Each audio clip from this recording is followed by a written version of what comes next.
Doctor Faiz Akhtar Khan साहब मेरे साथ मौजूद हैं मुल्तान में इस वक्त, और मेरे सामने जो गाड़ी खड़ी है बड़ी ज़बरदस्त है। पाकिस्तान से सिर्फ 2 साल छोटी है गाड़ी है, हिस्ट्री बड़ी ज़बरदस्त है।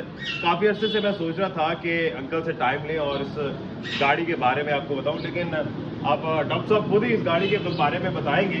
लेकिन यहाँ एक रेफरेंस के तौर पर ये बता दूँ कि ये डॉक्टर साहब के वालिद साहब की निशानी थी, और सबसे पहली कार थी इनके वालिद साहब की आज से 74 साल पहले। और उसके बाद डॉक्टर साहब ने बड़ी मुश्किलों से ढूंढी, और अब इनके बेटे और ये इसको चला भी रहे हैं, और जो यादें हैं ना वो भी साथ अटैच है। डॉक्टर साहब बहुत शुक्रिया। ज़रा ये बताएं, ये बड़ी अभी हम आ रहे थे तो आपने भी बताया कि 8th क्लास तक आपने जो है इसको चलाया भी है, वालिद साहब की पहली निशानी। क्या यादें हैं जी? ये बड़ी प्यारी और बड़ी भूली बिसरी यादें हैं इस गाड़ी से। 1950 में मेरे वालिद ने ये ली थी, और उसके बाद ये हमारे ख़ानदानी गाड़ी है।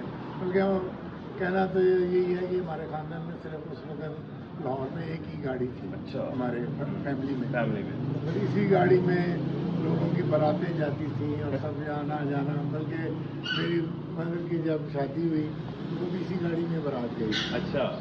फिर जब मेरी पैदाइश जो है lady will HSN hospital Lahore की है, लेडी विल लिंडिंग के साथ ही वो उधर है उनका, तो उधर भी यही इसी गाड़ी में। आप स्कूल भी इसी पे जाते हो? स्कूल में इसी में क्लास 8 तक। फिर मैंने शौकिया साइकिल ले ली। फिर तो आपको सब कुछ याद होगा। हाँ जी, हर चीज़। और ये ओरिजिनल हाथ में रिस्टोर हुई है? जी ओरिजिनल कलर भी इसका जो हमारे पास थी उसका यही था। अच्छा। ये रोमानियन ग्रीन। रोमानियन ग्रीन, इसको रोमानियन ग्रीन उसी में रिस्टोर का इंटीरियर भी दिखाया है आपको, साथ देखा बड़ा आपने एग्जैक्ट वो कराया।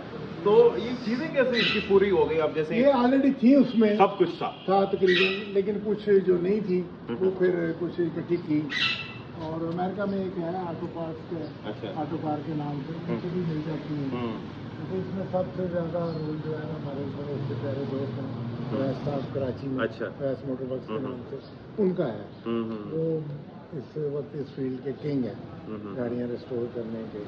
अच्छा। उन्होंने बड़ा इसमें काम किया। अच्छा। और ये ढूंढी कहाँ से थी आपने? क्योंकि जाहिर है इतने, ये लास्ट कब तक आपके पास रही थी? कौन से साल? हमारे बिछड़ी कब थी? बिछड़ी थी ये 71 में। 71 में वाले साहब की डेथ के बाद फिर ये बेच दी थी। अच्छा। तो फिर इस तरह का बड़ा शौक था स्टूडेंट लाइफ से कि इसको हासिल करना है। अच्छा। अल्लाह ताला ने मेहरबानी की। ढूंढ फिर कैसे ली? और वो कराची में आना जाना होता अच्छा। था, तो वहाँ मुझे पता चला कि वहाँ पे एक ऐसी गाड़ी है। 2018 में मैं उसके पीछे लगा था। अच्छा। वो भी नहीं देते थे। उनकी भी जाहिर है बहुत सी यादें होंगी। हाँ, ये वो गाड़ी हमारी भी यादें हैं, एसोसिएशन हो जाती है। उनकी बड़ी शफकत, बड़ी मेहरबानी आए उन्होंने फिर 2023 में जून में 6 जून को मुझे डिलीवर कर दी। अभी वो बात हो रही थी, वो कह रहे थे कि ना इसके बाहर आ जाएंगे इस तरह की क्लासिकल गाड़ी। मैंने कहा ये डॉक्टर साहब से अंकल से पूछें कि वो बेचते इतनी तक दो के बाद 71 से लेकर अब तक जो है आपने एफर्ट की, बेचने का तो कोई जाहिर है कोई जवाब नहीं, जवाब ही नहीं बना। बल्कि इनको भी वसीयत की हुई है कि भाई मेरे बाद भी इसको ना बेचना। हाँ, अल्लाह ताला आपको सेहत दे। लेकिन ये है कि इससे यादें हैं ना सिर्फ आपकी, आपके वालिद की, और आगे डॉक्टर एहतशाम आपके बेटे की भी। बहुत शुक्रिया जी।